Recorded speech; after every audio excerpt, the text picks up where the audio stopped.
I shared my double with Juicy. That was Juicy. Mr. Juicy. That shit was amazing. I wouldn't say that out loud outside of wrestling circles. Why? Because Juicy could be all sorts of things outside of wrestling. You shared your drink with Mr. Juicy. Yeah, a double yeah, with that. Mr. All right, so outside the wrestling culture, that is a major pause moment. That is a major pause moment. Sometimes I got a cop to saying some shit. Yeah. That was a major pause moment. Exactly. What the fuck? Damn, we're high. Welcome everyone high. to the Pro Wrestling Spotlight presents Tru Heel Heat 31. We are back live in the THH headquarters. I am here with top guy JJ, your resident Tru Heel alcoholic. It is me, it is SP3. We are missing the always lovely, the always feisty Miss Chrissy Love, but don't worry, she's gonna be back on Tru Heel Heat 32. We are coming off the heels of a long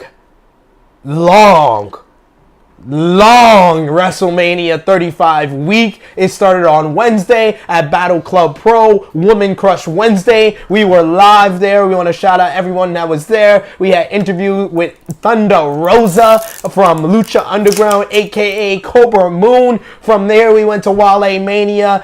We talked about that on Tru Heel Heat 30. You saw us on last Friday on Tru Heel Heat 30. We went from there to take over New York. Same energy. Oh my God, Same one of the energy. best events ever. Then Saturday, the G1 Supercard. And then, of course, Sunday was the Bullet Club Block Party. You heard a little bit of thoughts about that. But we are back on Tru Heel Heat 31. We're going to be covering what happened at WrestleMania 35, as well as the Raw and SmackDown after WrestleMania. We're going to be covering all the major news stories from WrestleMania week, coming off of WrestleMania week, including Sasha Banks. Hey, boo! And the misadventures of Sasha Banks following her loss of the women's tag team titles. Oh, God. Road Dogg Jesse James or Brian James stepping down as head writer of SmackDown Live, and much, much more. Fucking loaded, man. Are you ready for Tru Heel Heat? I mean, I'm getting ready. You know, I was born. You know, I'm getting ready. You know, we gotta, you know. Always gets ready. So, before we Blame get it into on the juice. The real juice. This is the real stuff. You know? Not Robinson. Welcome, everybody. You know? Not Robinson, not Gino What Gambino. a fucking week, man. It's been long. You know, it's not even called wrestling. It's literally week now. Yes. It's not weekend. That shit is a fucking non-ending, forever-going marathon. Went to WrestleCon Super Show. I went to TakeOver New York.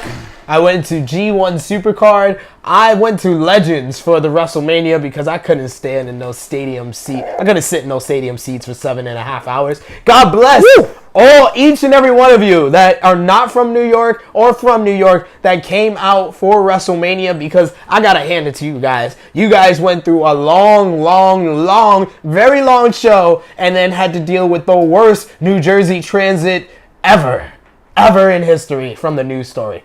But we got to get into the Tru Heel roll call, how we start off every Tru Heel Heat, where we call out our biggest fans, our people that are supporting us on our group page, our main podcast page on Facebook, as well as on the Twitter machine, Instagram, on a YouTube channel, as well as everywhere else. Chrissy, yo, oh my God, like, it feels different not having you here, yo. Like, where are you? Like, you see, this is for you. I'm having, He's having a double shot. No, right? I'm gonna have a little swig, just a little shot.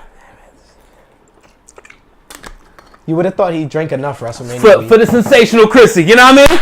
Sensational Here in spirit. Miss Chrissy Love. She was live at TakeOver New York with us. Great show, by the way. Amazing show. Great show. I'm talking about her, the podcast. Oh yeah, the ladies. and she's The coming Big on Four. the Big Four. I checked show. it out myself. Great They show. did great. Shouts out to Chrissy Love for her great performance on the Big Four, along with Janelle from HR, Tati, as well as Jenna Bebe. So shouts out to all four of those ladies. They did a great job on the Big Four, the 1-year anniversary of the Big Four. Shout out to everyone on there, as well as the Jobber Tears podcast. But we got to call out our Tru Heels. Our top 3 conversation starters are the same once again. We got Jamie Tanak coming in at number 3. The Peruvian pimp, Bruno A.B. Yo, when did this energy change? Wait, is he number 1? No, he's number 2. What? He's number 2. Why is he number 1? He's number 2. When did this energy change, though? He's number 1 to me. I don't know, but I know before the G1 Supercard, they were at Hooters, and they were literally like little kids in a corner, like laughing and giggling with each other, telling each other little secrets. It's kind of gross. I mean, I guess Hooters would get them to do that. You know, I guess, you know. He's a good guy. Real salt of the earth. But, I mean, when Hooters got you giggling and laughing, that sounds like some real virgin shit. Yeah, you know. I'm just saying. Number 1 was the Negro Buck, Nick Jackson. Shout out to a couple of our Tru Heels. I want to give a very special shout out to Steve Salvage. He's one of our longtime OG Tru Heel members, and he's been holding it down on the group page, creating whole threads for Raw, SmackDown, as well as a long, I think it was like 300 comment thread for WrestleMania. These guys were keeping the conversation going on the Tru Heels group page, so we definitely want to shout out Steve Salvage. Patrick Chavez, our main man, Money Pat, Cali's own Pat. Big shout out to Pat. Shout out to Pat. He definitely helped us out a lot during the Bullet Club block party. He was the man behind the camera. He was the replacement for that no good, dirty producer, that baby Russo, Seth, Buck, son of a bitch that didn't want to come to New Jersey. Pat, hold you down. I try to do a little baby Russo promo, and I kind of like stopped. I was like, I can't keep that shit up, man. You're not him. I tried. Listen, man, going through 97,000 hours of fucking wrestling, I couldn't keep that. Listen, let me just keep it, because I'm gonna say some really wrong shit. Keep it to yourself, yes. Anthony Verdoco, one of the Ronda haters. I know he liked my shirt. Shouts out to him. We got Michael Bryan Hill, who's one of the number 1 Becky Lynch fans. We got Carissa and Jacqueline from Canada, our main friends from Canada. If you know these two ladies are the number 1 New Japan fans from around the world. Whether we've seen them in San Francisco, Chicago, New York this weekend, they are the number 1 New Japan fans. They are active, passionate wrestling fans, and we love those two. Alex Owens, as well as Jay Stevens, is a couple of other Tru Heels we want to shout out. Our YouTube subscriber spotlight is for Crooked Kid Stolly, as well as Paul Cantu. And then a very special shout out to everyone who came by our podcast row table at the Bullet Club block party that were featured on part 1, as well as part 2 that's going to be dropping this evening. Part 2 from our special WrestleMania 35 edition of Tru Heel Heat live at the Bullet Club block party. So a special shout out to Mario and Sammy from the Lucha Outsider Show, Nathan from 20 by 20 podcast, Jessica V, as well as Tony Mario, Carissa, Jacqueline, all those guys, all those girls and guys that came by our Bullet Club block party podcast roll table and showed their support to the Tru Heels. Amazing turnout for the block party. It was something that you didn't know what you was walking into. We kind of didn't know what was happening. Like, I kind of didn't know what was happening. You see how it's developing. But damn, once it started, can we just give ourselves some props real quick? Dude, guys, like, if y'all were there in Jersey, we had the biggest surrounding by far of any of the podcasts that was there. This is not a knock on any of the podcasts, but yo, we showed out and the people showed us.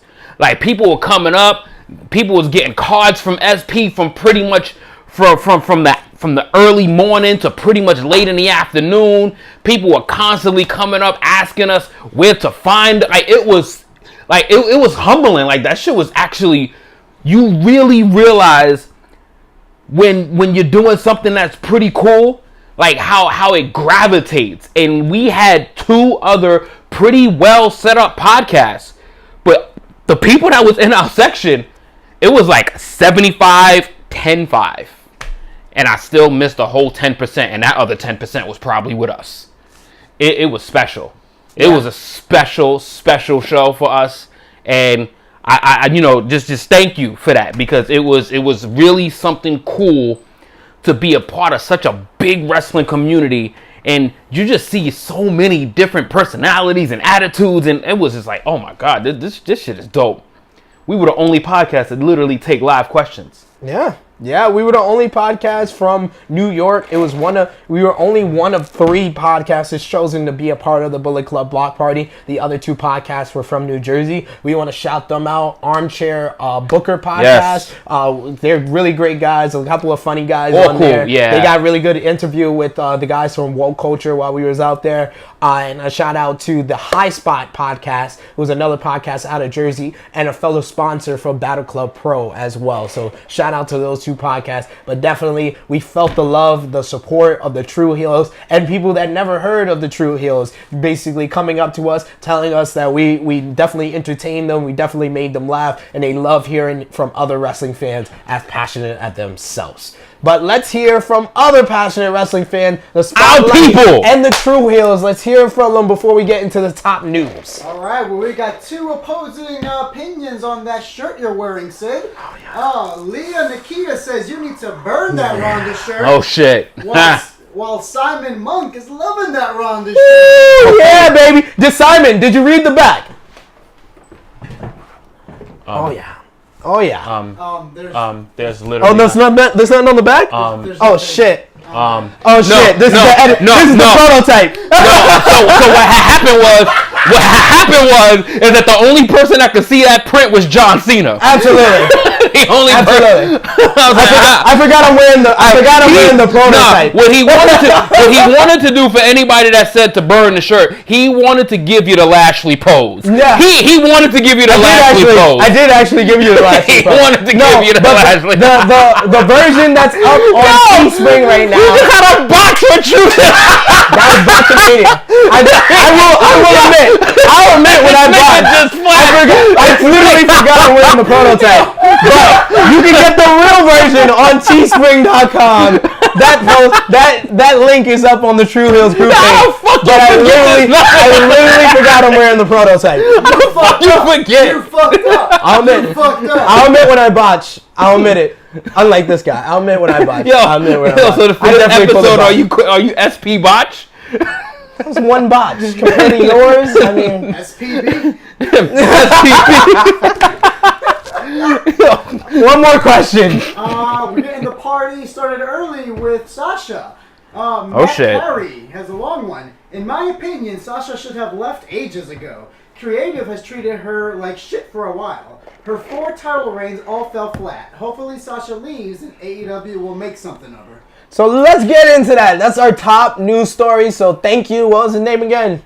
That was Matt Carey. Matt Carey, thank you for the great transition right there. So our top news story has everything to do with the boss, Sasha Banks. As you know, watching it from WrestleMania 35, Sasha Banks and Bayley lost their women's tag team championships in a fatal 4-way match, losing to the Iconics, who are the new women's tag team champions. And because of that, it has led to a downward spiral for the boss, Sasha Banks. Following that loss, the report now is coming out that Bayley and Sasha were on the floor in the locker room backstage at WrestleMania 35, basically expressing how unhappy they were that they lost the WWE Women's Tag Team Championships. As well, they were back at the hotel after WrestleMania 35 doing the same, expressing their unhappiness. And we've heard that Sasha was basically under the impression that her and Bayley would have a long title reign to basically establish the women's tag team titles, which, in fact, they are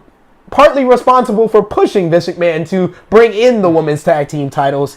So the frustration mixed with now a couple of days after WrestleMania, she actually no-showed her appearance on the Wendy Williams show, basically saying that it was a family emergency. And she's been putting out cryptic tweets regarding her status right now. And I think before the show went live, you said you saw a tweet from her husband, Ms. Zanin, who's actually a backstage designer for WWE. Yeah, dude, so it should have me kind of rolling a little bit. So I was like, I'm not even going to read it all the way. Like, I just read the first, 3 lines, and it was, literally absolutely pathetic. Yeah, we're going to hear this from the first time reading it from JJ. Let's go. Yeah, so McKazy is his name? Mr. Castle? Yeah. Is that McKazy, Mr. Castle? I like to call him Mr. Banks. So you know when you get like those long ass emotional texts from your girl or from your partner, and you just get through those first like 3-4 sentences, and you're like, is this over? So Tru Heels Spotlight. Brace yourself. Give me about 30 seconds of your time now, because in life there comes a point in time where passion and pleasure intersect with business and finances, where the smart choice completely contradicts the right one. And when that time comes, some people will understand, but most people won't. They'll talk about you. They'll question whether you make a mistake. They'll cry because they miss you. They'll laugh and say good riddance. But at the end of the day, the choices are your own. They're not for anyone to understand but yourself. Life will become difficult. The road you travel may get rockier. Believe in yourself. Believe in your dreams and what they mean to you. And as long as you stay true to who you are and why you make the choices you make, then they will always be the right ones. What the fuck did I just read? It sounded like the world's smallest violin. This nigga just cried on social media. Like, this shit like this is why I feel no sympathy for these 7-figure making motherfuckers. Like, are you kidding me right now? You dropped a belt at the biggest show of the year. You're partially responsible for getting getting a women's revolution kind of coming full circle by getting the tag titles. What, you thought you was gonna hold on to them shits forever? Okay, so you got 100% more title defenses than you've ever had in your entire career with the belts. So be grateful. It's a start, boo-boo. You got the belt. You got a defense. Progress, boo. Progress. You're not gonna keep them shits all year, and they gave it to an actual tag team to build other teams. Oh my God, WWE makes another bad choice. Are we really fucking shocked? I mean, I agreed with the whole putting the titles on the Iconics. Me too, I picked them. I like the Iconics as characters, and I agree they are one of the few real tag teams in the women's tag team division. But I can understand Sasha Banks being frustrated, but I have zero sympathy for her. She re-signed with WWE just like a couple of years ago. I think it was like 2017, 2016. You were not being treated right back then. So the fact that you're frustrated now after you complained and you got Charlotte's match at the Royal Rumble, because Charlotte was supposed to verse Ronda at the Royal Rumble, not Sasha versus Ronda. You got that match because you complained. Now, but this is a twofold type of thing to me.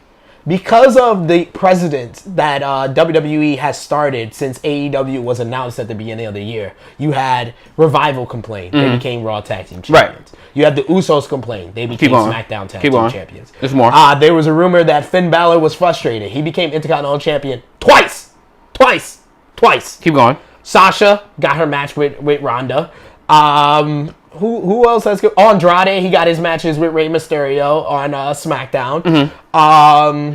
There was complaint from the fans that they weren't pushing NXT. We got 4 NXT call-ups all at once. Like, it's just like, literally every complaint that the fans and wrestlers have made, the WWE has responded to and have had a direct reaction to. And they should not be surprised that Sasha Banks is now complaining again, because you've already succumbed to her complaints before and gave her a match with Ronda at the Royal Rumble. This is just her complaining, so she gets another push. She wants to be in that main event circle with Becky, with Ronda, with Charlotte, and Sasha Banks has the talent to accomplish that, but WWE never seems to be fully behind her for that. Yo, dude, one bit of advice, Mackenzie, shut the fuck up.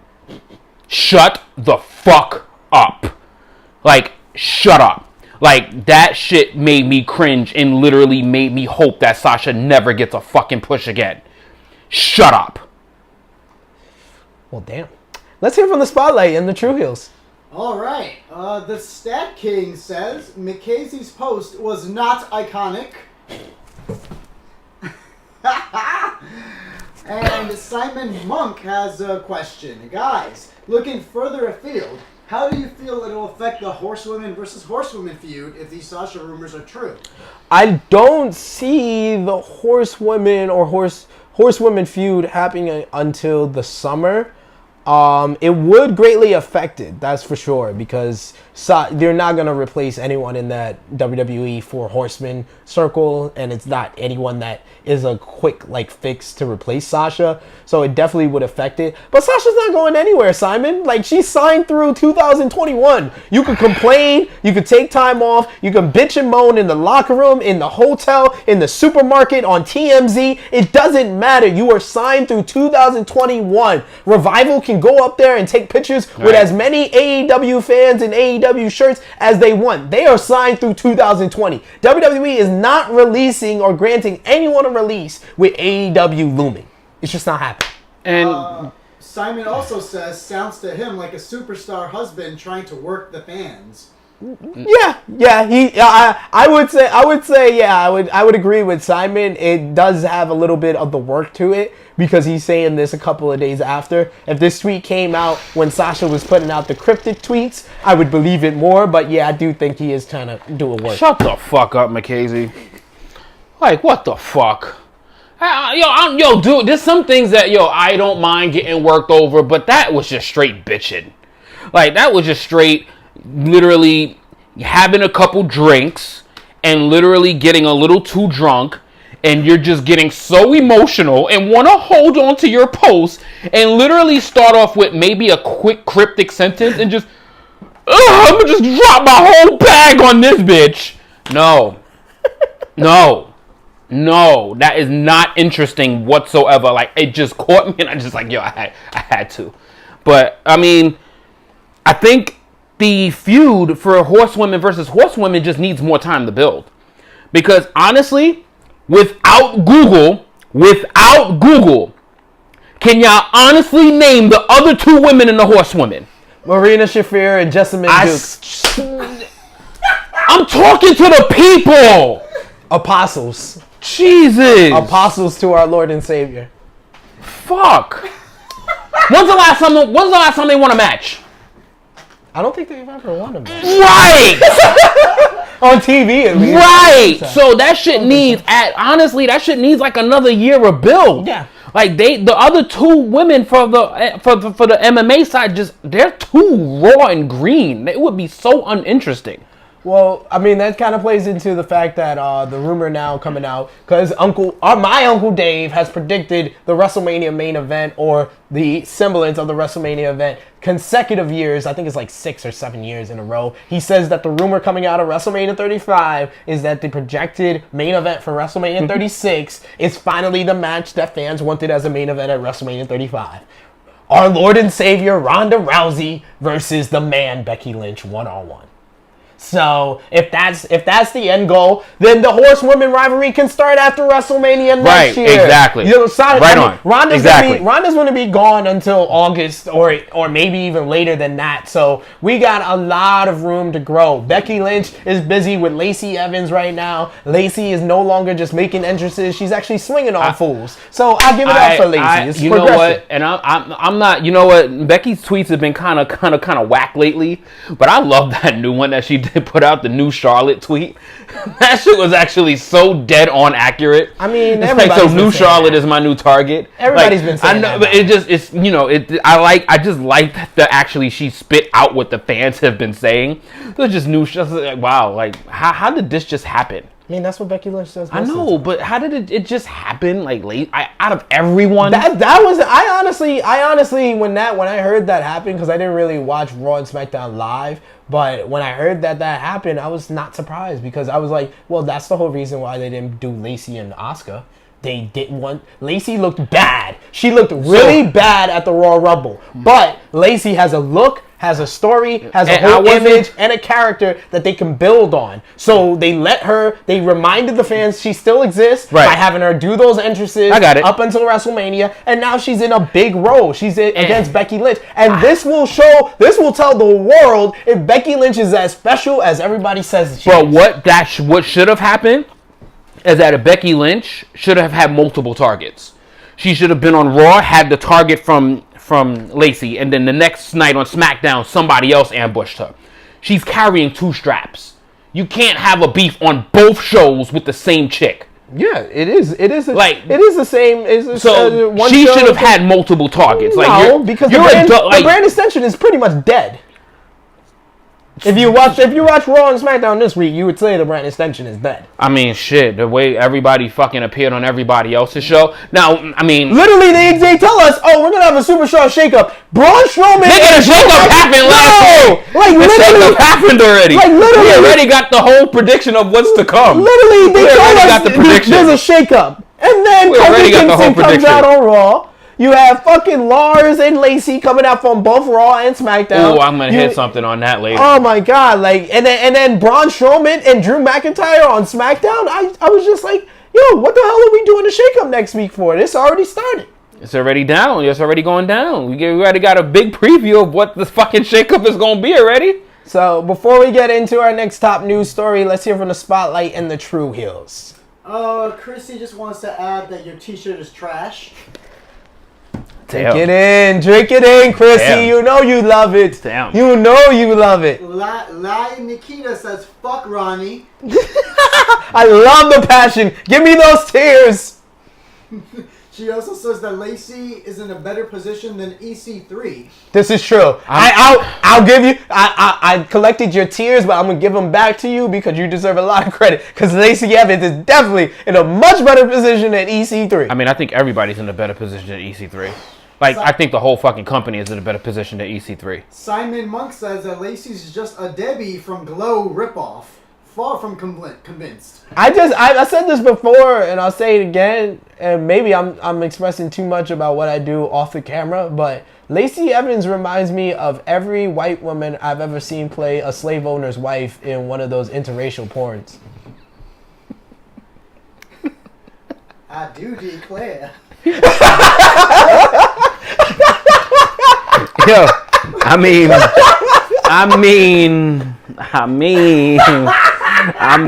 yeah, I hate when the man has a point, but the man has a point. But, you know, yo, I'm so completely not sold on Lacey at all. I love her song. Like, I don't love it. Like a lady. Like, dude, like, oh my God, love yo. No. You don't love Lacey? No.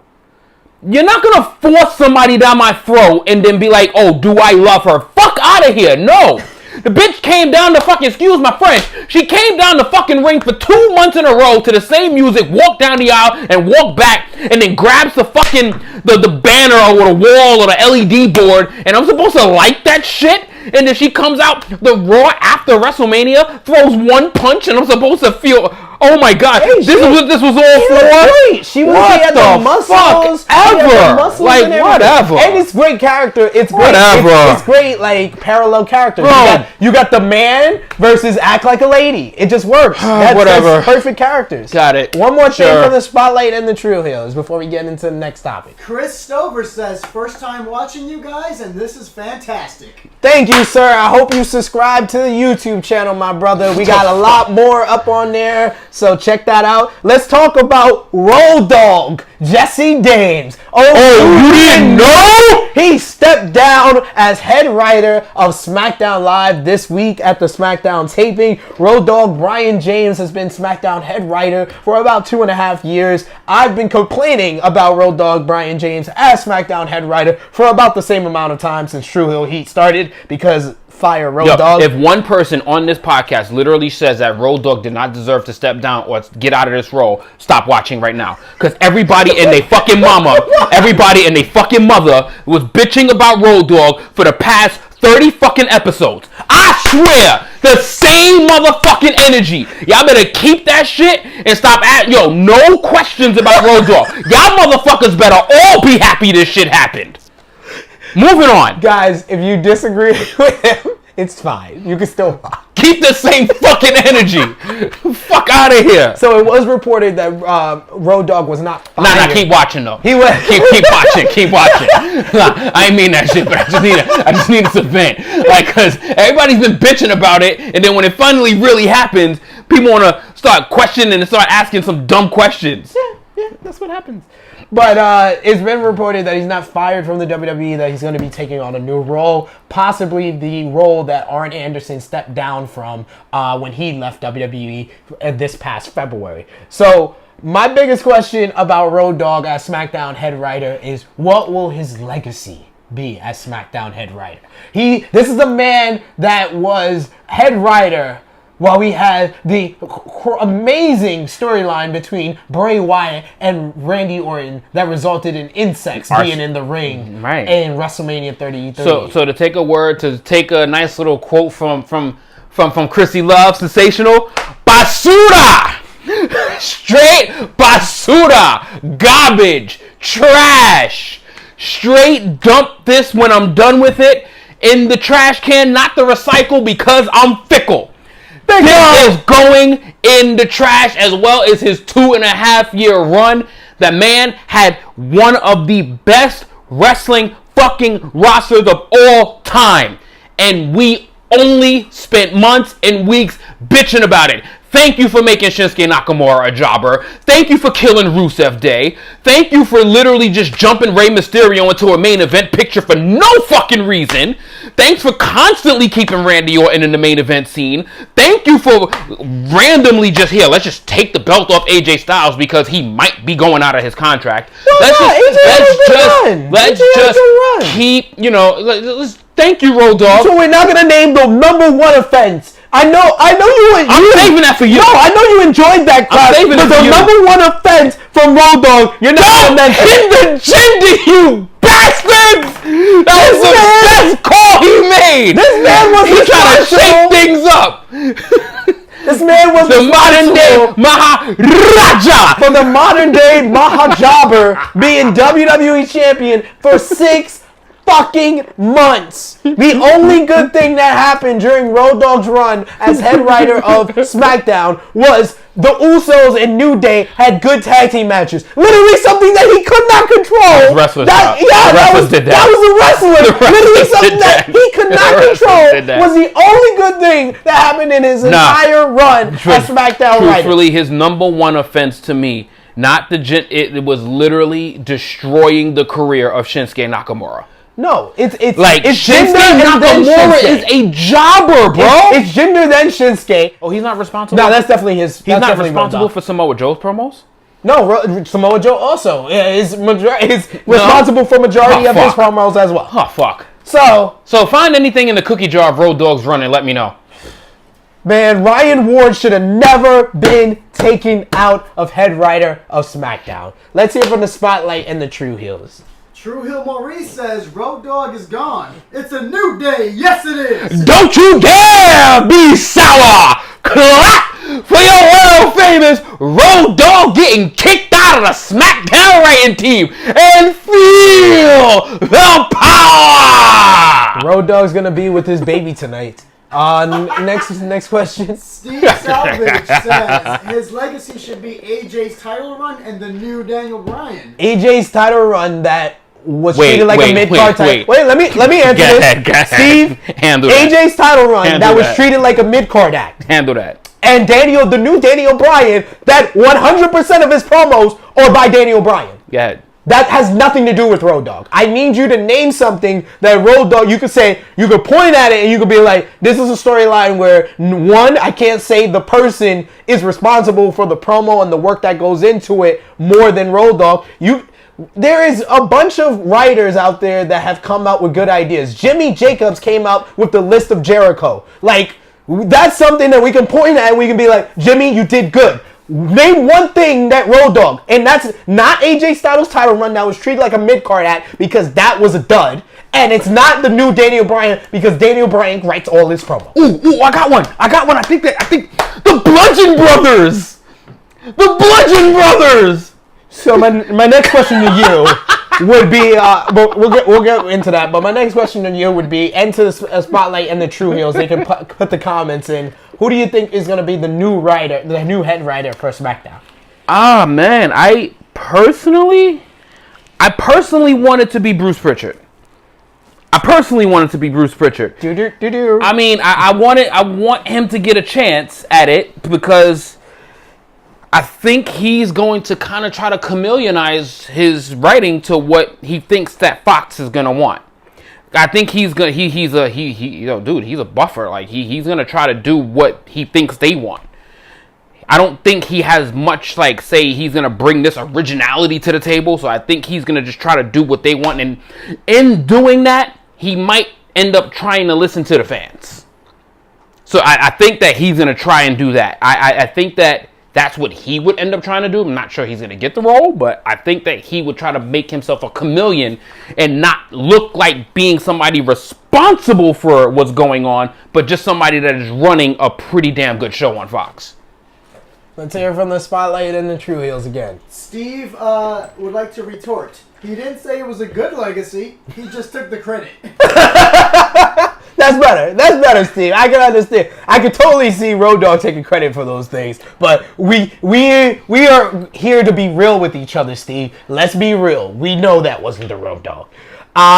So my final question about the Road Dogg is, in his new role, do you see him having somewhat of an influence? Because Arn Anderson, who had a role previously to him, if he is taking on the same role as Arn Anderson, was known as John Cena's main agent. He was the man that was responsible for booking a lot of John Cena's matches as well as his storylines. So who do you see like Road Dogg becoming that to like the top stars of today?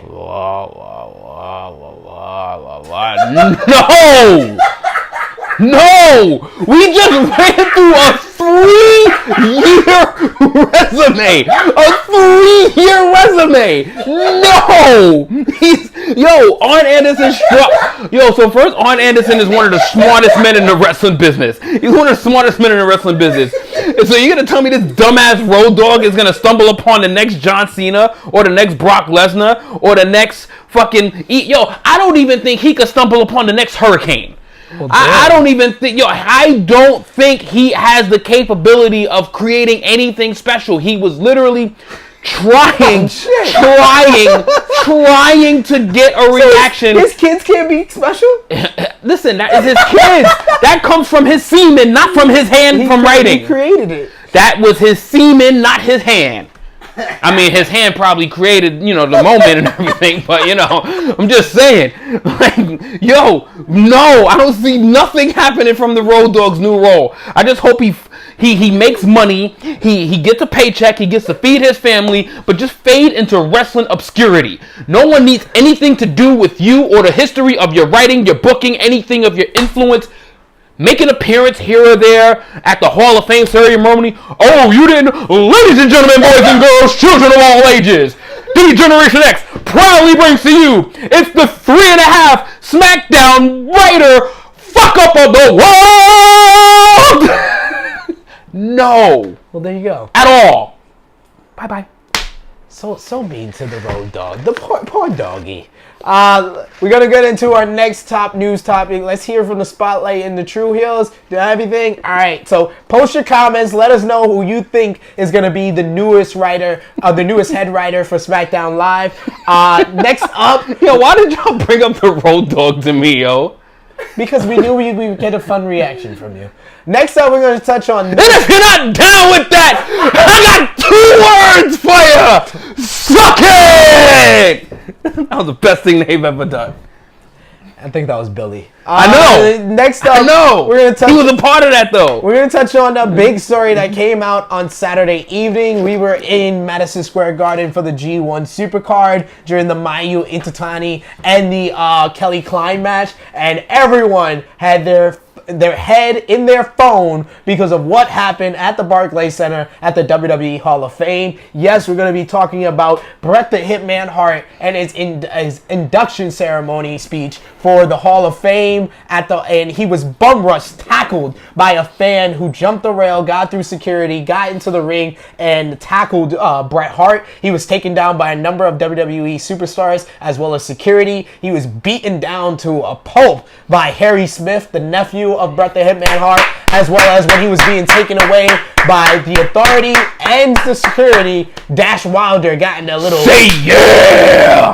top guy sucker punch in there as well. So it caused a lot of a scare, a lot of prayers and other support for Bret Hart for sure. So what was your initial reaction to finding out about this while you were at Madison Square Garden at the G1 Supercard? First, I didn't think it was real. I mean, it was just kind of one of those things that you maybe thought that you were just kind of like getting like a rub.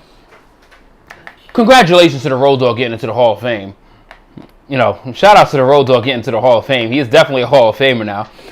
But as far as Bret, so I didn't want to believe it because I know what Bret Hart has been through physically.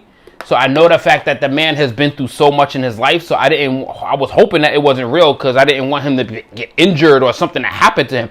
That's goddamn it. That's my favorite goddamn wrestler of all time. Like, I had the pleasure of meeting him last year, and it was like literally one of the greatest moments of my life. So to see some scumbag and some piece of shit, some asshole, literally run up on him, and then to find out and look at it maybe 20 minutes later that the shit was real, I was like, what the fuck? I hope he got killed. Like, I literally hope that he didn't even make it to prison. I hope that one of these wrestlers literally powerbombed him on his fucking neck. He didn't make it out of the fucking hospital. He didn't make it out of the arena. He didn't make it to a hospital because I wish he was fucking dead.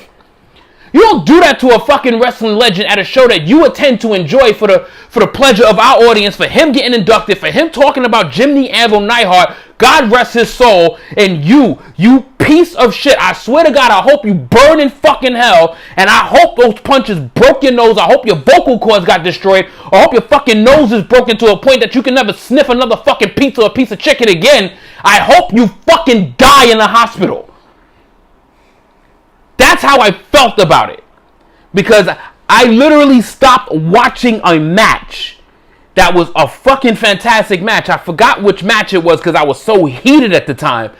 Just to show, like, yo, somebody really attacked Bret Hart for no reason. Somebody from behind grabbed Bret Hart, and I marked out when I saw Dash Wilder's video because I didn't see British Bulldog Son's video. I didn't see that video, so I didn't see what happened. The only video I saw was Dash Wilder's, and I saw when he punched him. I swear to God, I literally got up in my chair and I fucking clapped.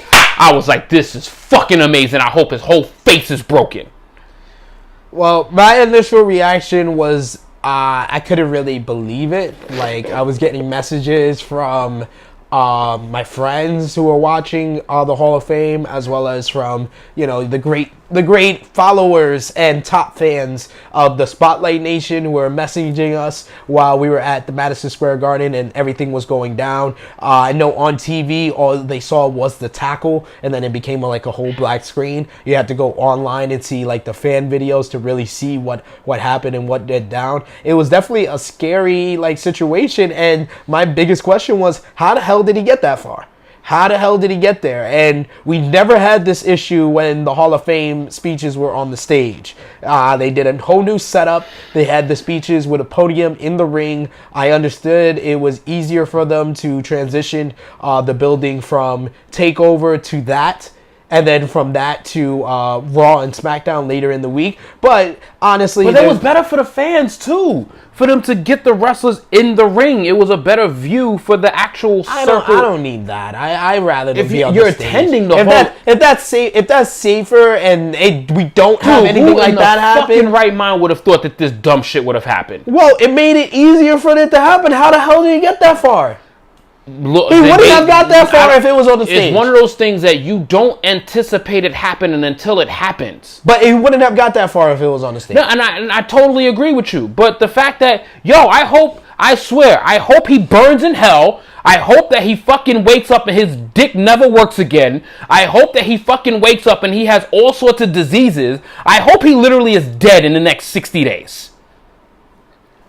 Okay. I don't wish nothing good on this person. If his name comes out, I will blast his name. But I ain't see his name yet. So I'd have called him out by his fucking name. But you're a piece of shit and you don't deserve to live. Like, why the fuck would you do that to somebody that is in their 60s and that's fucking recovered from a stroke from God knows how long ago, that is not healthy, that is a legend and a fucking icon to so many people?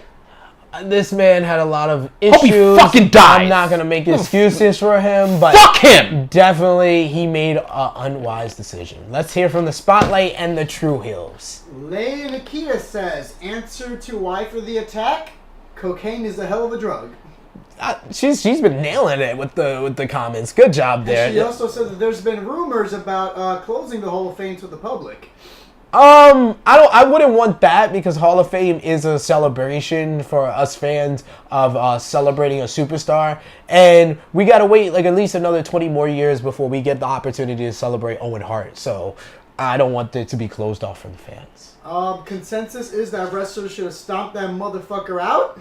Yeah, I agree. I agree with that. And just to double back from before, well, actually before that, Stat King says protecting Bret Hart couldn't even help Dash retain the tag title. Word. I literally changed my WrestleMania pick for that. And doubling back to before, Maurice added a little late. Who do you think is worse, Road Dogg or Delirious? I need to refill my drink. That's a good question. I need to refill my drink on that comment. Who's a worse booker, Road Dogg or Delirious? I'm gonna go with Delirious. Ooh. I'm gonna go with Delirious because we've only had a 3-year run of horrible Road Dogg booking. We are going on a near 8-year run of horrible Delirious booking. So you can go in on that. I'm gonna refill. That shit got me mad. And what the fuck is his name? Did a name come out for this faggot? What, the guy that attacked Bret Hart? Did a name come out for him? We can probably find it. We can probably find His Twitter came out. Nah, I got a little thing here. Zachary Madsen, I hope you fucking die. One more? Okay, Zachary. Yeah, one more. Simon Monk adds, the only good thing to come out of this is that it took attention away from the Enzo and Cass bullshit. Oh my god. If you haven't heard our thoughts on New Japan Pro Wrestling and ROH G1 Supercard, take a look at our YouTube channel. We just posted it up today. We have part 1 of our very special WrestleMania 35 live at the Bullet Club Block Party, Tru Heel Heat. We go through the entire... I didn't need that for my rants. The entire card for the G1 Supercard, including that segment with Enzo and Cass. Yeah, but yeah, you are right. It did kind of distract from that. So, we'll talk next about all the injuries coming out of WrestleMania 35 week. Wow. Yes, a lot of injuries. Let's go back to 2016, huh? A lot of injuries and a lot of people taking time off. We have from New Japan Pro Wrestling, unfortunately, the ace, Hiroshi Tanahashi, will be out of action with a knee injury, so he's going to be completely off the next tour, which is the Wrestling Dodoku show, which includes Sangalo Lord, which is going to be main evented by Kota Ibushi versus Zack Sabre Jr. Wrestling Dodoku, the main show, is going to be main evented by Okada defending the IWGP World Heavyweight title that he won at G1 Supercard for the first time against the man he versed in the finals of the New Japan Cup, Sanada. So that's going to be a really great one. So a couple of big matches on the tour, but Hiroshi Tanahashi will not be a part of it, as well as Hiroshi Tensai will not be there as well. For the WWE, Danny O'Brien is rumored to be injured and rumored to be out for a couple of weeks. We have Big E has a torn meniscus that was actually confirmed by the WWE, so he's going to be out of action. And our Lord and Savior, Ronda Rousey. Just don't get up and turn around again. The main reason why women main evented WrestleMania. Thank you, Ronda. Thank you, Ronda. Thank you, Ronda. Thank you, Ronda. God bless you, Ronda. I don't give a fuck what anyone says. Ronda's the reason that main event happened. Exactly. And she, love her or hate her, she's the reason it happened. She has a broken hand following the main event of WrestleMania, and that doesn't even talk about Charlotte Flair being on vacation. Just announced today, Nia Jax has a knee injury. She's going to be out of action. Of course, we just talked about the Sasha Banks controversy, but she's going to be taking time off because of that. So, injuries, taking time off. This is what seems to happen after every WrestleMania. Usually we have a lot more returns, but this seems to be what's going on. So first of all, with New Japan Pro Wrestling, how do you see them? How do you see these next tour, these next big shows happening without the ace Hiroshi Tanahashi being on the card? I think that it's actually not good for him. But I think he's going to have a pretty quick recovery. He's probably going to be out for a few weeks. But this is actually a good time for him to, get his feet back under him. He is a little bit older. This will give him a good amount of time to heal to be able to participate in the G1. True. So I think this is a good time. This is kind of a dead time right now. So as let these guys heal. So if they have these little nicks and injuries, let them heal. Like all of these injuries that you named, none of them are long-term injuries. So a lot of these guys are just banged up. They went through a rigorous 3 to 4 months because of the season that we're in. You had New Japan going through their Cup Series. You had WrestleMania season for the WWE. So everybody's just pretty much banged up. And then you got this next pay-per-view that no one gives a flying fuck about. Who? That's coming up. For who? For WWE. Do we even know what the next WWE pay-per-view is? It is WWE Sweet Saudi Money 3 with no name yet. And that's going to be main evented by The Undertaker versus Elias. Reason hence being why all of these wrestlers can take these times. You know what this is like? This is like if anybody watches football. This is like when the football players go in the injury report, when they got like a little tweak in their knee, when they got a little tweak in their ankle, when they got a little hangnail. They got these little injuries that they just gonna take this game off. This is literally the WWE's preseason, because this is the new season. This is the new season. The Raw after WrestleMania started the new season. This is the preseason right now. No one gives a fuck about this point in time in the WWE. The only time people's going to start really caring about is when WWE runs around for their Money in the Bank pay-per-view. That's when people's going to start caring again. Sweet Saudi Money. Which is the following month. Though. No, it's in May. It's in May. It's the day following after, month. It's the day after my birthday.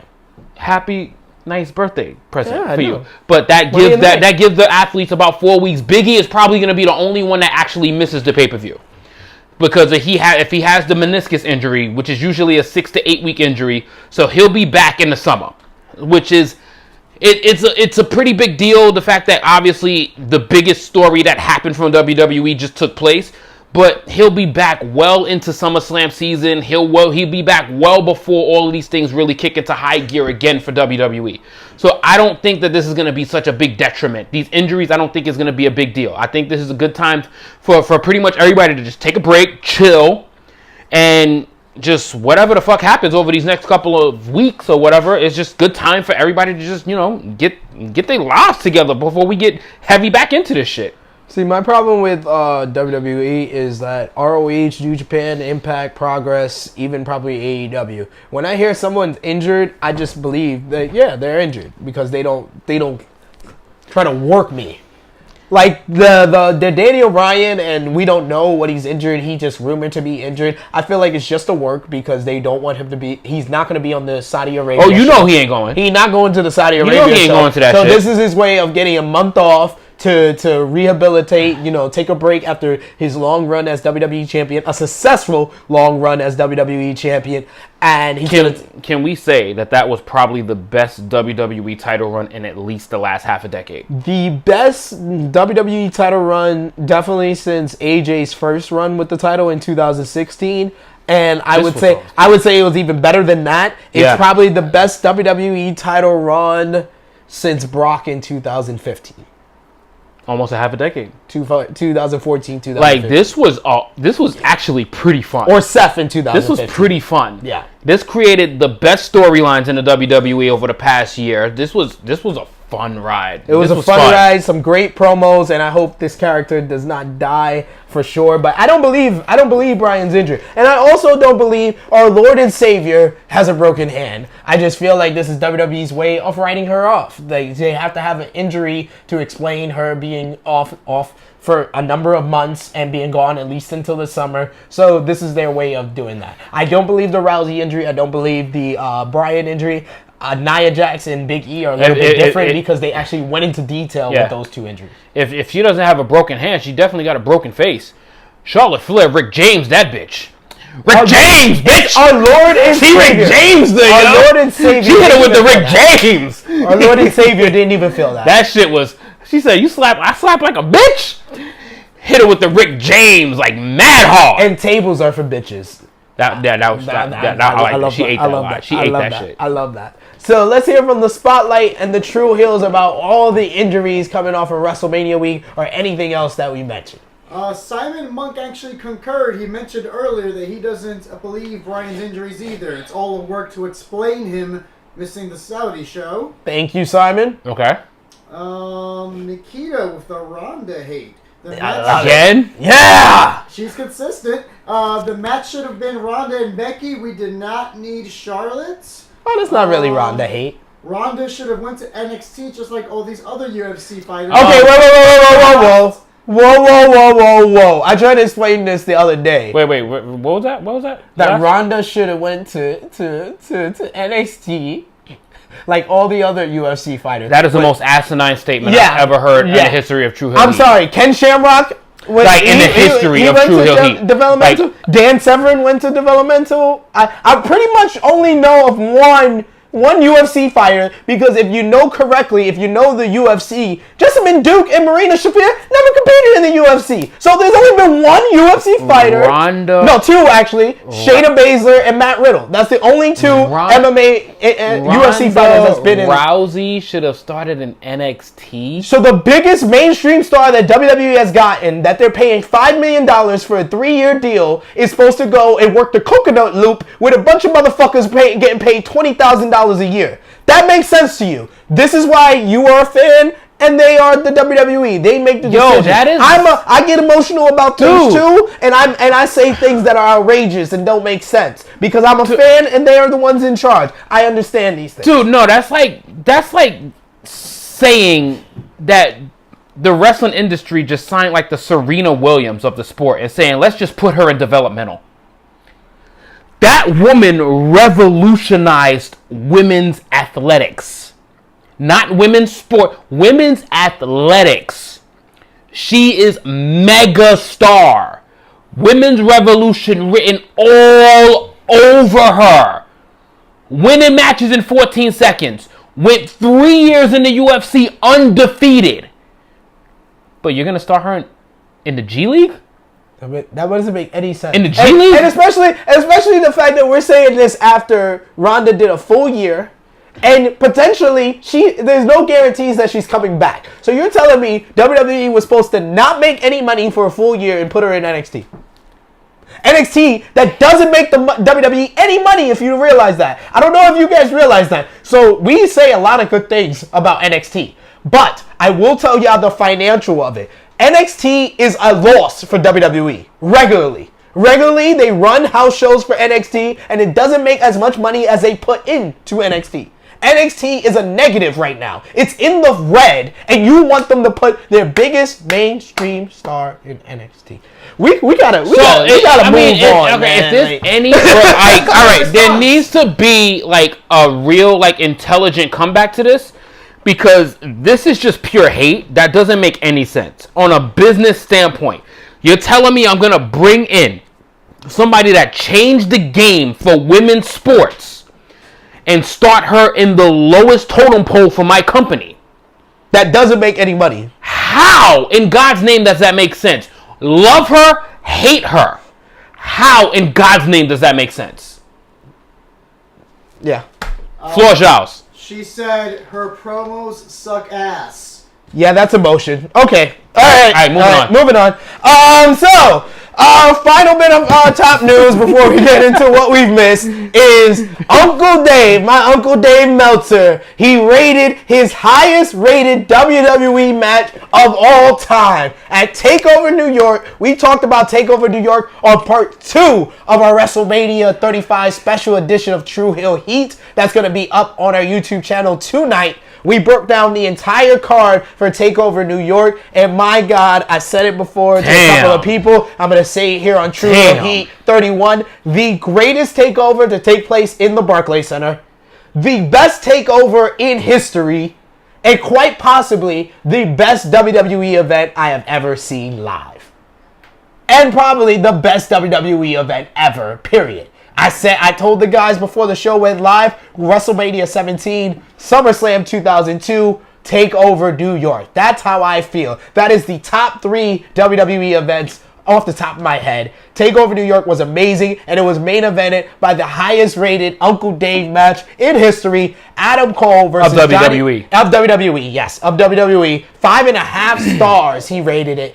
Adam Cole versus Johnny Gargano for the NXT Championship. 2 out of 3 falls. It was amazing. The work rate. These guys went at a pace that was unlike anything throughout the night, unlike anything that you see in WWE. There was moves, some moves that you don't really see in WWE. It was the best way I could describe this is it was a PWG match on the main stage. It was the PWG style with the high-risk moves, the spots, the storytelling, just everything you would want at a great PWG match was in this match, and it made for an amazing event, amazing moment when Johnny Gargano finally won the NXT Championship. What was your thoughts on that match being there live? Wow. So, coming from having a really busy week and coming from being physically exhausted, I swear to God, that match literally made me feel like I did nothing all week. Like, when I mean I did not, once that third fall began, because let's cut it dry. The first fall was pretty dry. It was flat. The second fall, it started to pick up a little bit. But once they were on opposite ropes, and that bell rang for that third fall, it was like, yo, this shit is about to get real. This shit is about to get real. And god damn, I have never been in the Barclays Center where the crowd was that hyped since or prior to the Sasha Bailey match that took place in Brooklyn Takeover 1. Mm-hmm. That was the loudest or the most excited that crowd has ever been in any match. And to say one moment where it was the hottest I've ever been in Barclays Center, the hottest crowd I've ever been in, period, is when Adam Cole hits the 2 super kicks, then the last shot to the back of the head after the interference of Undisputed Era. Dude. They're legit, 75% of the place thought it was over. Yeah. And when he kicks out, oh my god. Like, the only thing I can compare it to is WrestleMania 27 when Triple H hits the tombstone on The Undertaker and The Undertaker kicks out and just the whole place goes mental. That's the only thing that's close to Adam Cole and Johnny Gargano when Johnny Gargano kicks out of the last shot. Yo, I have not been invested in a wrestling match that much since Okada and Omega. Like the back and forth in that match where you had at least 4 moments where that match was supposed to be over. It was supposed to be done. And the way they literally had 5 finishes. And it was just a thing of fucking beauty. And the arena, there was literally no one sitting down. No. There was no one sitting down. Not for those last 5 minutes, for like, sure. Holy shit.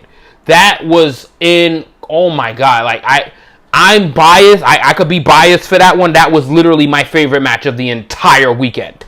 That was my match of the year. The entire weekend. That passed Omega and Tanahashi for me for match of the year. So wow. I have not, being emotionally invested in matches, but that match, I picked Adam Cole on TakeOver, on the TakeOver the predictions.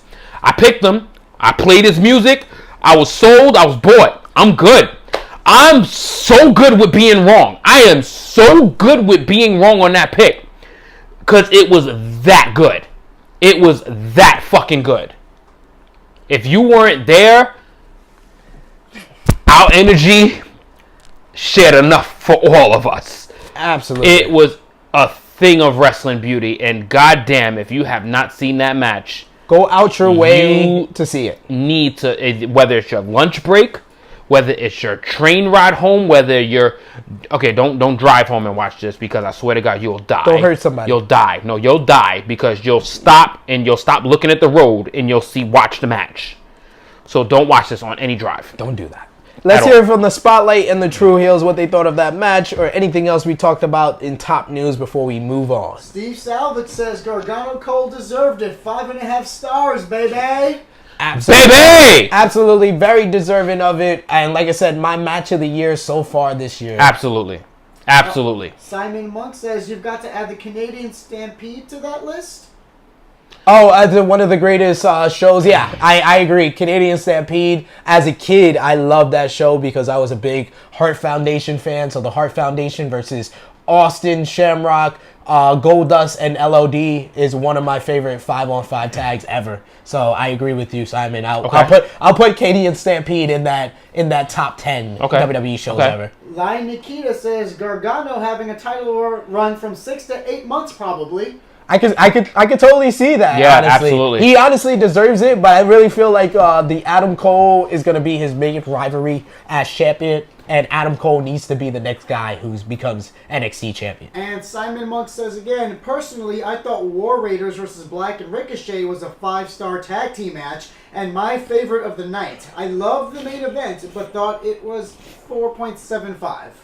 I had Rico Black versus War Raiders at 4.25. I wouldn't shame you if you had it at 4.5. I wouldn't say it's a 5-star match. It needed to be a little bit longer or just have more build up to it because the build up wasn't there between Rico Black being a thrown together team and War Raiders really haven't been able to establish themselves as the team in the NXT tag division. That match didn't have the build up and the anticipation that Cole and Gargano did on 2 weeks build because I said it to a good friend of mine. He did a little investigated piece on wrestling. I said it was basically 2 stories coming all together. You had the 4-year journey of Johnny Gargano and his whole story from his tryout being rejected from NXT to the Dusty Rhodes Tag Team Classic to the whole journey of DIY being betrayed by Tommaso Ciampa, his wars with Ciampa, coming this close from becoming NXT champion on so many different occasions, being the best, the MVP of every single takeover, to finally being here at his biggest match ever, and Adam Cole, who debuted in the Barclays Center, that has owned takeover since he debuted, from the first ever War Games where he won at takeover to the first ever ladder match 1 year prior, winning the first ever North American title at takeover. These 2 stories came together and made a classic match, and that's why I said that's a 5-star match if I've ever saw one.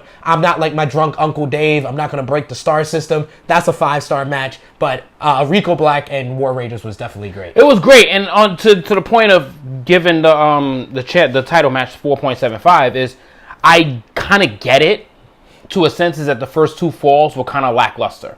So I get why that happened, but is that third fall was literally on par to being one of the greatest matches of all time. That third fall was like Okada Omega. Like, it was literally like that match. That if it was literally that third fall, that would have been like a 6.5, 7-star match. The other 2 falls has basically made it like 3.5 to 4. So basically, what it did is that it met halfway. Yeah, it met halfway. Like if you've seen it live.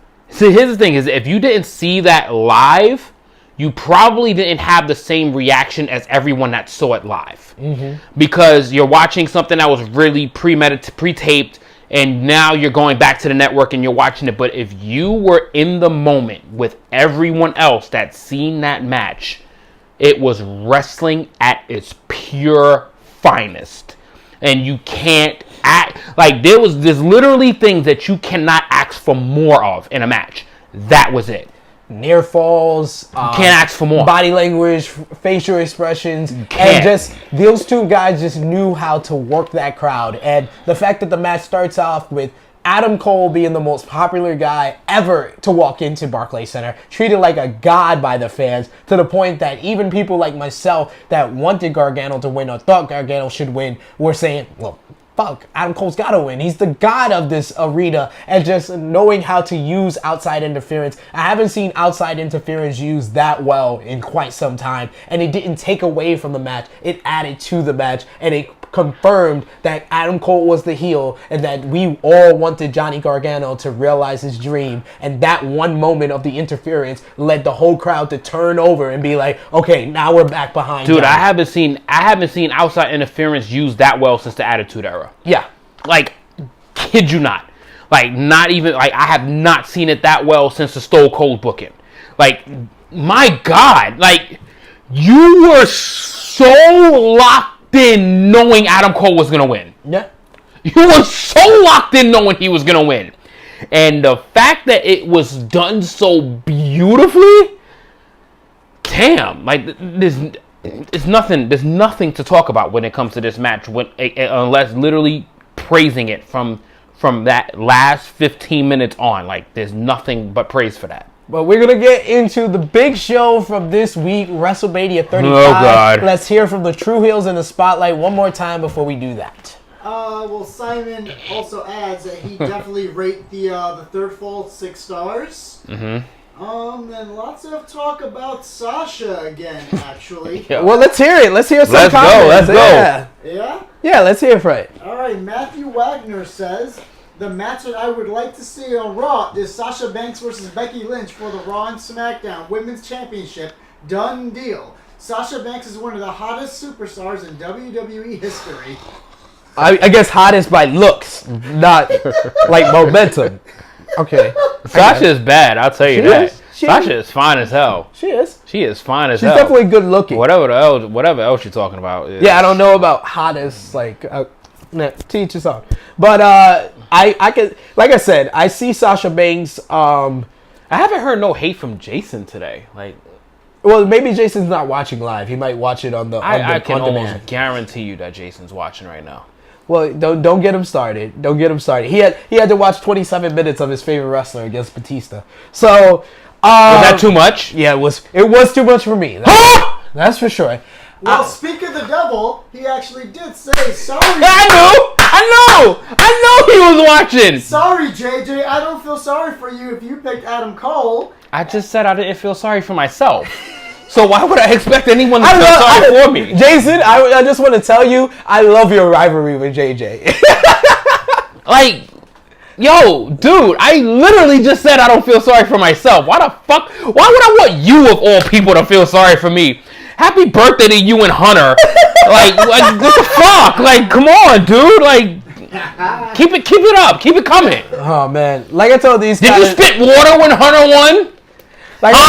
Like I told these guys before we went live, Sasha Banks has the character, has the look that she can make a lot of money outside of WWE. So she needs to shit or get off the pot, and when her contract expires, actually leave. All right, one more time from the spotlight in the Tru Heels. 2 more comments. Even Busto says, I want a superstar to rip Sasha's weave off. Snatch her bald. Snatch her bald. Like Naomi. And Nikita adds, all this talk of Sasha, when are they going to push Ember Moon? Ember Moon is hurt. I give it up for Ember. Actually, no, she actually came back during the WrestleMania Women's Battle Royal. So, oh, yeah? Yeah, so I missed that. Nikita, unfortunately, I don't think they're ever going to push Ember Moon. And I'm going to say it because I am African-American myself. She's a little bit too dark-skinned for the WWE to push her. Ooh. It's only room for one dark-skinned black person to get pushed at a time. One evolution at a time. One evolution at a time. And this one took about 40 years. Took 11 years. 11 years! I mean, we was happy as hell when The Rock won. Absolutely. And he's half black. Absolutely. And since we are on the spotlight, I just want to mention JJL, the esteemed owner. Thank you for having us on the Spotlight Nation, but that was very stupid of you for that meme that said Kofi Kingston is the first legitimate black WWE champion. The Rock, regardless of if he's half, quarter, third, or minimal black, he is the first legitimate black WWE champion. Like, first full black WWE champion is Kofi Kingston, but not legitimate. Yo, how about them Knicks? Huh? I get frustrated sometimes. How about them Knicks? So let's get into the big show, Talking all that shit. WrestleMania 35. And I think the main thing we got to talk about is how freaking long this show was. I fell asleep. 7 hours and 45 minutes. I fell asleep. I legit fell asleep. I know. I saw you. There's probably pictures at Legends Bar. I legit fell asleep. I hope there is. Yo, that's a work shift. That's a work shift. No one even works for 8 hours straight. There's a lunch break in between where you step outside and you go get lunch. Like you expect me to watch 8 hours of meaningless wrestling? Sometimes I'm at like a good independent show and then come with like an intermission. I'm like, intermission! Oh, man, a fucking intermission! What do we need an intermission for? Yo, WrestleMania 35 would have been the best place ever for a fucking intermission. Yo, if they would have, you know, and this was a part that I didn't enjoy in WrestleMania 33, but WrestleMania 35 needed a performance by Pitbull! It needed Pitbull! WrestleMania needed Pitbull so bad because we had to go to sleep now. Go. Oh my God. 8 hours. Man, I mean, like, even WrestleMania 34, they had the Undertaker and John Cena segment. That was my bathroom break. So, I mean, like, damn. Touche. I mean, that was a 15-minute entrance. And I wouldn't have missed the John Cena segment this year because it was actually pretty good with him returning as the Doctor of Thugonomics to interrupt that Elias. Was pretty awesome, actually. I love that. That was great use of Cena. That was awesome. Great use of Cena. That was awesome. You don't need him to have a match. I predicted on Tru Heel Heat that he would interrupt Elias. But he didn't have a match, though. Yeah, not in the way that we got. So I like that. That was a nice little surprise. But, of course, the biggest moment from WrestleMania 35 is Kofi Kingston. My champion is black. My champion is black. Hell yeah, son. I was so, oh my God. Like, I as tired as I was, I literally was sleeping like a hard body match prior. So whatever the match prior to that was, please enlighten me what that was. I think it was the women's tag team. I don't give a fuck. I really don't give a fuck. I didn't get no points for Bayley, so I clearly know that they lost. And it was not iconic. So, thank you. But, oh my God, the moment of the entire weekend. We said NXT, we love G1, but this is when we are so gratified and we're so appreciative of when the WWE makes a predictable call and it's right. Yes. And it's fucking right. Do you not understand? Like, what y'all did for us that moment is going to live with us forever. No matter how long this championship run is. It happened at WrestleMania 35. It made it the greatest WrestleMania in probably the past decade, if not longer for us. To me, my favorite WrestleMania since WrestleMania 19. Literally just because of that moment. I have never been so emotionally invested in a moment in probably my wrestling watching. Like, just because of that. Because they got it fucking right. They got it right, goddammit. Like, they didn't swerve us. They didn't fuck us over. They didn't do anything stupid. They didn't save it for Raw. They just did it. I'm sorry, but you just remind me of every wrestling fan that went on the internet after WrestleMania 35 and called it the best WrestleMania ever. I said wait. Let me finish. Including our good friend from Wrestle Cave podcast, Ace Porter, who said it was the best Mania ever. All right, that's and I understand. I understand. That's stretching. It was a great 20-minute match. That's stretching. It was an amazing moment. That's stretching. It's one of the best WrestleMania moments in history. But that doesn't make up for the other 7 hours of trash. No. You know what? No. WrestleMania 30 is better than it. WrestleMania 31 is better than it. WrestleMania 24 is better than it. Yes, they're all better than it. That's your opinion. They're all better. That's your opinion. They're all better. That's your opinion. Your opinion is that you like WrestleMania 35 better than those. No. It's not the best. It's not the best. Now, when you have a moment, you have to be objective and take the emotion out. It's objective. What the fuck you mean take the emotion out? That's why we enjoy the show. It's not the emotion. It's not the best. Are you fucking kidding me? I go to a show to enjoy and have moments of time that I'm never gonna forget. That is something that I'm never going to forget, and I wasn't even fucking there. So a 20-minute moment makes up for a 7-hour show. You know what? That would make us hypocrites because we literally just said how the Gargano Cole match was one of the greatest matches of all time because of the last few minutes. The first two falls wasn't trash. It was good. It was not that great. It was not that great at all. But it was good. It was very good. But I don't give a fuck what you say. You're not gonna sit there and berate a whole show over the moment. Yes, because you are literally letting a 20-minute moment say that a 7-hour show is one of the best in history. So then we are gonna 100% on this one. How do you respect your opinion?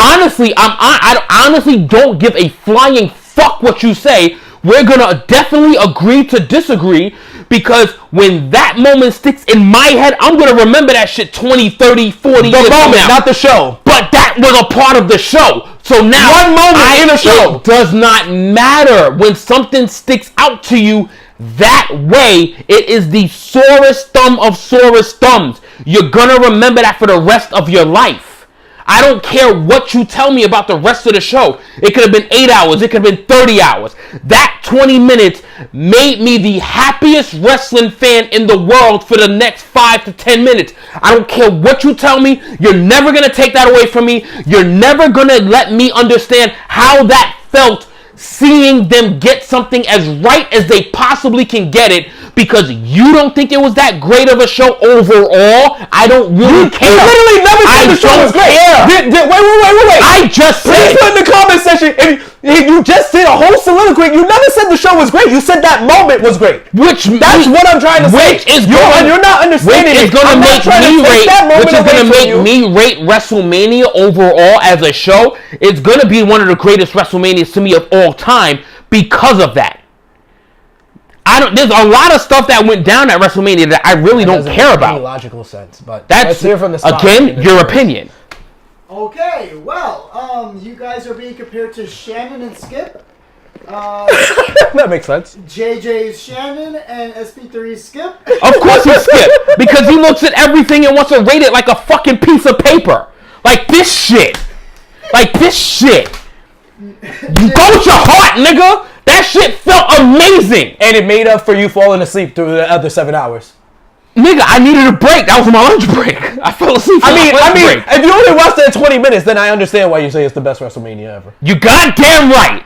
Nikita says Kofi winning the title was like watching Obama getting elected. Thank you. It was. For the first time. Thank you. It was. And how did that shit feel? And how did it feel? That moment. It was the greatest moment of 7 hours. One of the best moments of our lives. Seeing a black president get elected. That is what WrestleMania did for me. That moment is one of the greatest in history. It does not make the show the best one in a unfucking believable. You're unfucking believable. It's just logic. Like, yo, you need just logic. Like, it's like you need just a minute. It's like you need the other 7 hours. How is it that great? No, I didn't fall asleep throughout the other 7 hours. I said I fell asleep during the match prior.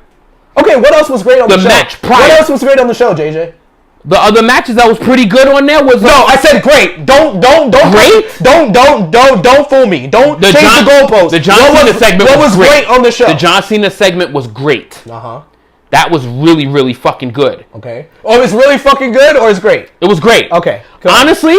Honestly, the Miz and Shane match severely... Wait. The Miz and Shane match was great. Let's hear this. Let's hear you say it. It over-delivered for me. No, I said what was great on the show. I don't care. Like, yo, whatever you're trying to ask me right now... I love how you're like trying to change the goalpost. Whatever you're trying to ask me right now is not going to change... It's not going to change my opinion of how I felt about that show at that time.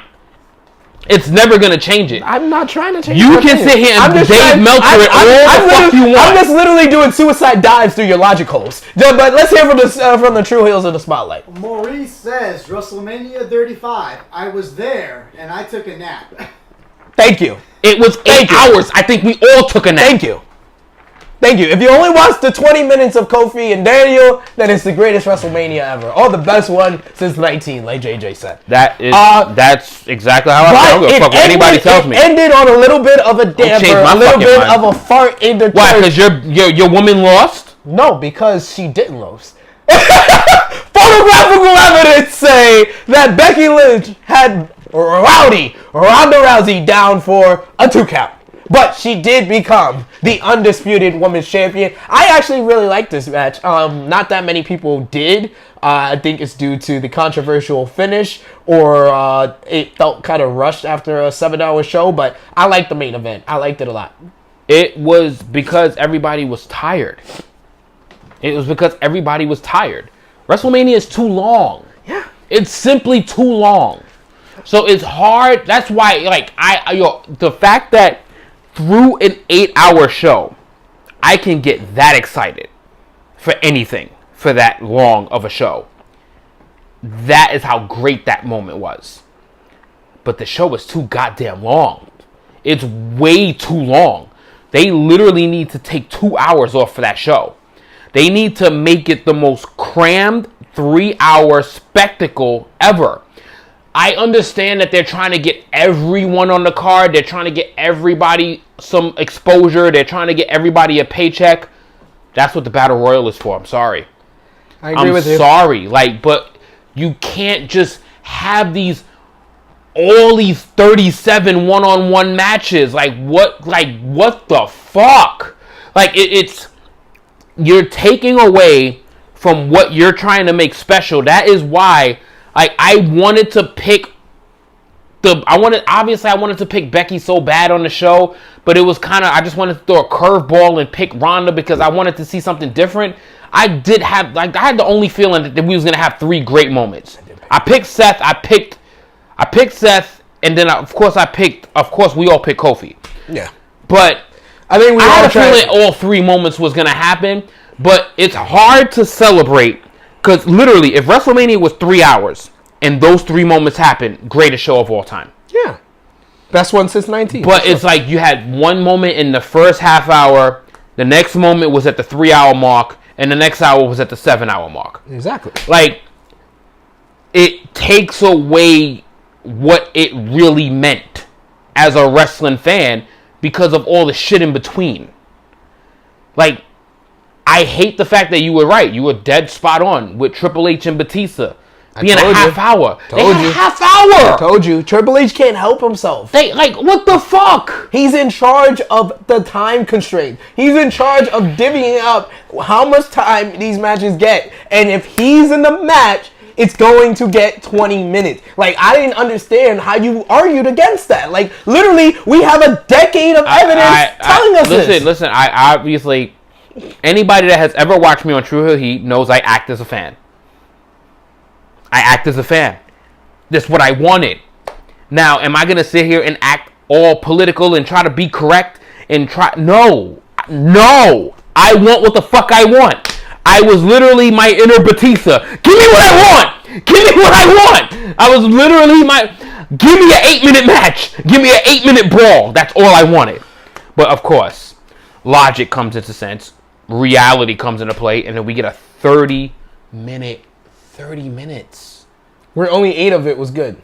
30 minutes. When he pulls his nose ring out. How when you pull, how you called it, and I literally, I came to realize, yeah, they're going to drag out every segment. They're going to drag out every spot. They're going to drag out the table spot. They dragged, literally the nose ring spot was 10 seconds. He made it 3 minutes. Yep. Everything. He dragged everything out. Niggas is tired. The show was already going on for 5 fucking hours. And I honestly like the match because I got what I expected. I got a long, very long Batista Triple H match. Give that shit. You know what that shit should have happened? That shit should have happened at the next house pay-per-view. That shit happened at the next pay-per-view when there's 20,000 people. It's a 3-hour event. That's one of the focal main events of the show. It's literally exactly 3 hours. You would have enjoyed the creepiness and the sadisticness much more if you weren't already in attendance for 6 fucking hours. That's also true. I mean, Brock and Heyman made the wise decision. They called an audible and pushed for their match to start the show, the main show, and that was a great decision because Seth and Brock. The reason why Uncle Dave gave a 2-minute squash match 3 and 3.5 stars because all together with the pre-match and everything else, plus the surprise of it opening the show, made for a very enjoyable segment. That was one of the best segments of the night. It was a squash match, but it was a great squash match. Yeah, it was a great squash match. So. Going back to, I'm going to kind of nitpick at your ratings there for a second because you gave it a shitty rating. I gave it 2 stars. But it was a great story. So I'm not going to go above 3 for a 2-minute match. You don't need to go above 3, but you should have at least given it a 3. That's what I'm saying is that it was you were invested in that shit. Yeah. You were invested in it, and that's all we needed. We didn't need that to be the best match of the night. We just needed to be invested in it, and we were fucking invested in that shit. Okay. So that's why I think it deserved at least a middle grade. I do have to watch it. You gave the women's battle royal a fucking better grade than that match, which is embarrassing. They actually told a good story in that. No, except for the ending. I mean, but my point is that match had you more locked in because of what you thought looked obvious, and then Seth turned the tides. Like, it was a pretty damn good story for a short match, and that's what we wanted. Short match, quick, to the point, get it done, and the result we all wanted. Not everybody picked it, but we all wanted it. Yeah. I mean, I agree. I got what I wanted. Seth's the new champion. We had the whole Kofi and Seth tease of a winner-take-all match on Raw, which was blown up by the bar, which the fans of the Barclays Center reacted with AEW chants. That was fun. That was actually pretty fun. That was actually pretty fun. And the Beach Ball Mania came all back. in all, like, they need to literally cut a couple hours from Mania. Like, I understand it's the biggest show of the year. Like, the fact that the pre-show was 2 hours and then the main show was 5.5 hours, guys, that's too much. But what do you think about the controversial finish to Becky, Charlotte, Ronda? Do you think it was botched or planned? It was not. I don't think it was planned. I just think that the ref started to count too fast. Yes, and it was just clearly is that obviously the ref kind of screwed up. He was in a rush, and it's human error, guys. It's human error.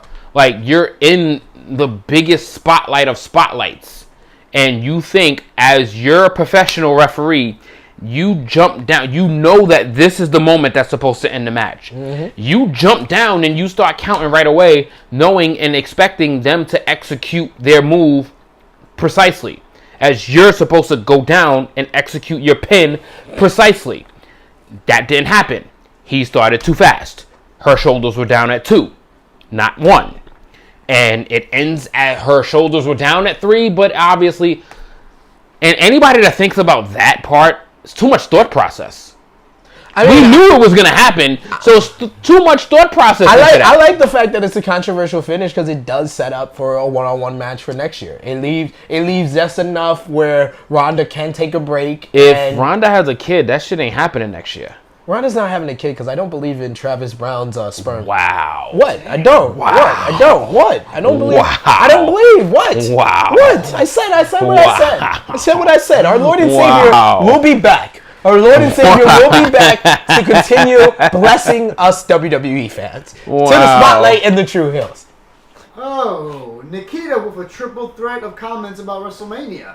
Notice how in replays they black out Becky Lynch's pin over Ronda. What the hell did? Oh, they did? Thank you, Nikita, because I didn't know that. Let's talk about what Jason said. That's awesome. No. Let's hear the rest from Nikita. Jason said some dumb shit. And then we'll hear from Jason. I know. Second thing from Nikita. At least no kid won the tag team title this year. You know what? Beautiful. Thank you. Thank you, Nikita. Good call out. Great call out. Good call out. Great point. Good call out.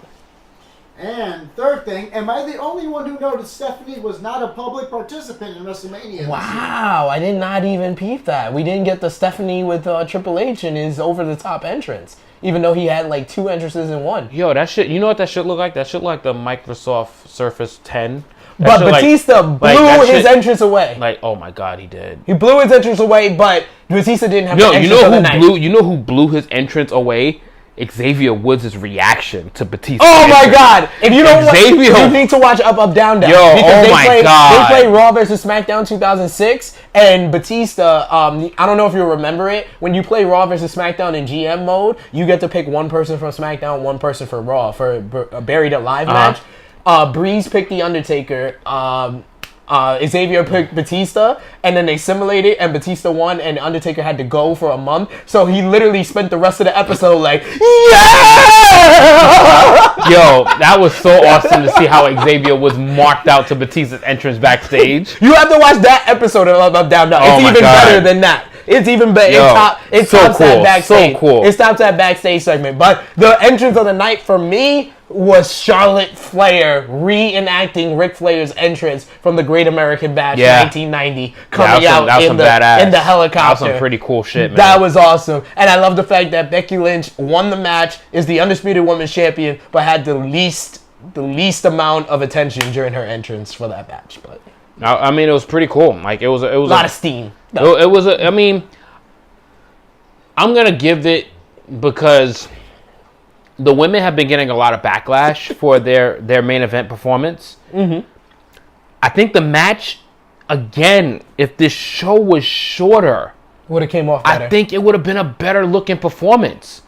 Like, this show, like, guys, we're watching WrestleMania by the time they come out for 7 hours.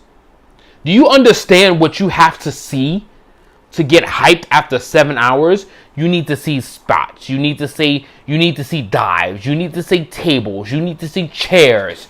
You need to see violence. The only way that, like, you need to see, like, basically take the match from the G1 Supercard show, that junior heavyweight title match, and put it in the main event with all of those crazy ass spots and put it at that moment. That's the only way that shit would have got some steam.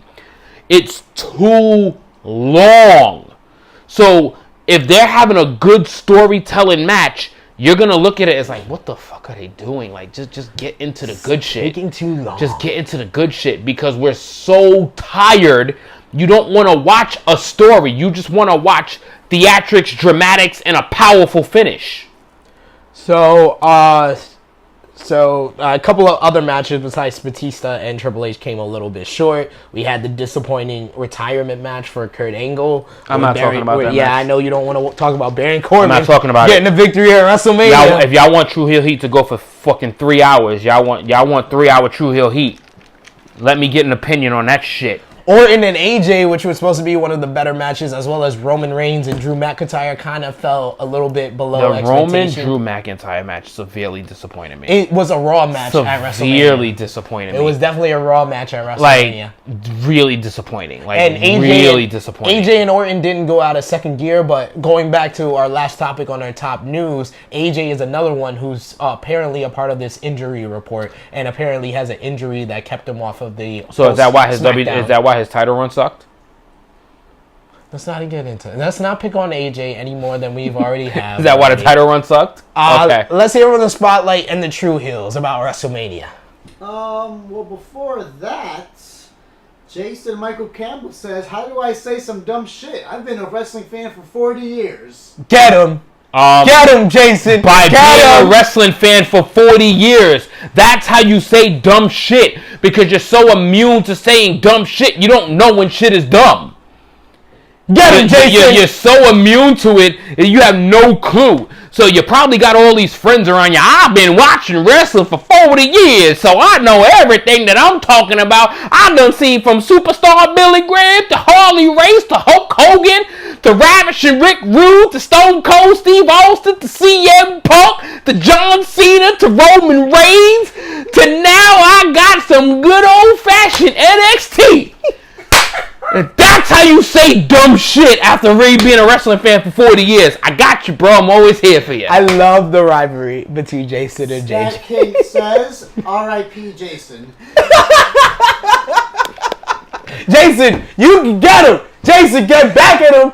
I want to see the comments in the comment section from my good guy, Jason. My final note from WrestleMania is, of course, regardless of how I felt about the entire show, the MVP of the entire show was Kofi Kingston. That was by far one of the best matches of the entire WrestleMania week between Kofi and Daniel Bryan. But my last question for you, JJ, what was your best match you saw during the entire WrestleMania week? I mean, best match? I mean, so obviously there's two different things. You got best match and best moment. Best match, clearly, Cole and Gargano. Cole and Gargano, to me, was one of the greatest matches I've ever seen in my life. As far as especially going to the event live last minute and seeing something that special, that to me was wrestling purist at its finest. I mean, I thought I came close to that by seeing the Ibushi and Naito match. But Cole and Gargano, to me, was the show stealer of the weekend. That, to me, was the best match I have ever seen personally live. Okay. Best moment? Kofi winning the Kofi. Yeah, I think we definitely agree with the best moment for WrestleMania week. Cole and Gargano, I like I said, I rated that 5 stars, so I won't really mention that.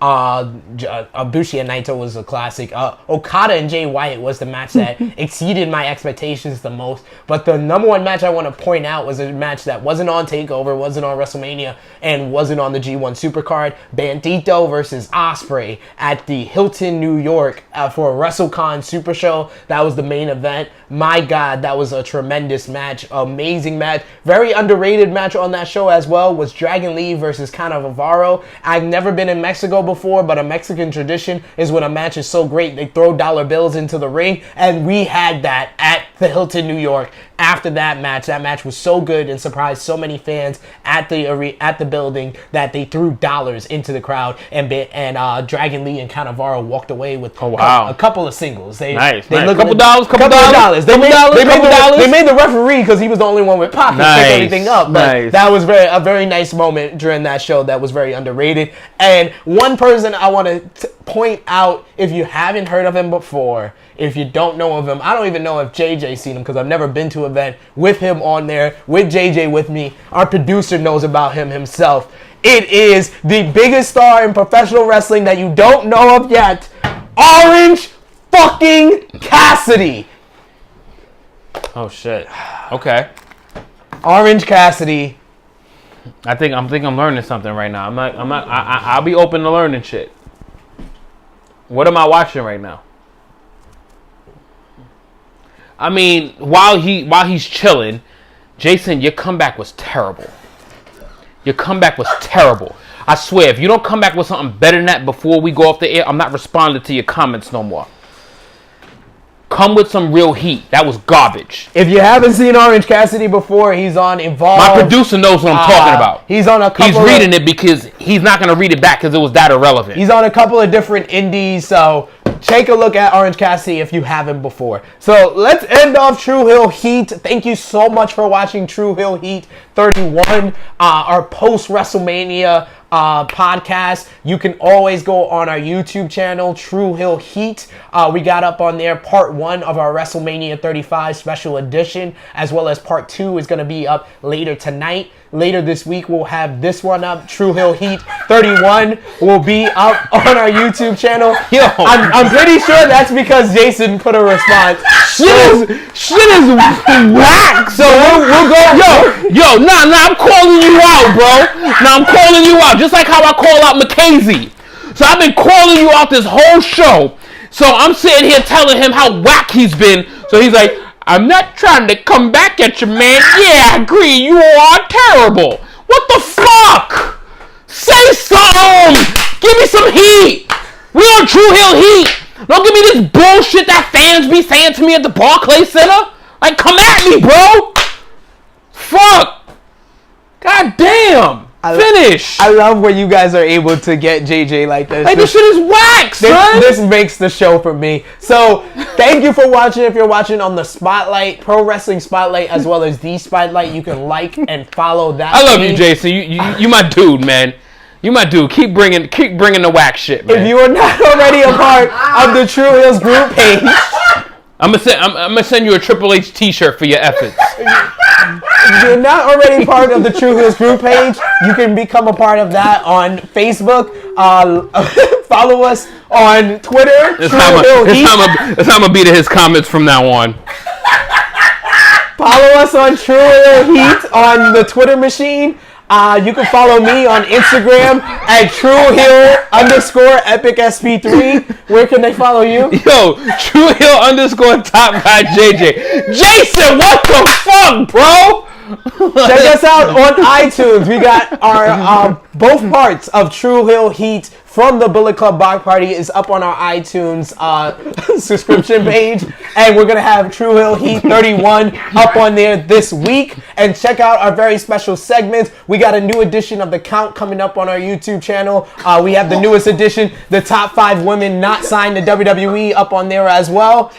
I think our producer's trying to get one more comment out. No. Say it for the. Say it? Yeah, say it. Bruno AB came to the party a little late, but he's asking, "Yo, is that Viscera with the red shirt?" I love it. You see? That's some shit that will make me come back to the fake pimp. You ain't no pimp, nigga. You ain't got no hoes. You got a fake fake card. And I see my man Josh posted it a couple months ago. Your card is phony. Your shit is fugazi. The number's fake. The dollars are fake. The account number ain't even real. Like, see, come at me with some real shit. You see what I mean? I like that. I don't know how we get off the rails like this late in the show. Like, this is the record. But, yeah. Check us out on iTunes. Like, share, and subscribe us on our YouTube channel. For Top Guy JJ, SP3, Miss Chrissy Love will be back on Tru Heel Heat 32. Until next time, we are signing off.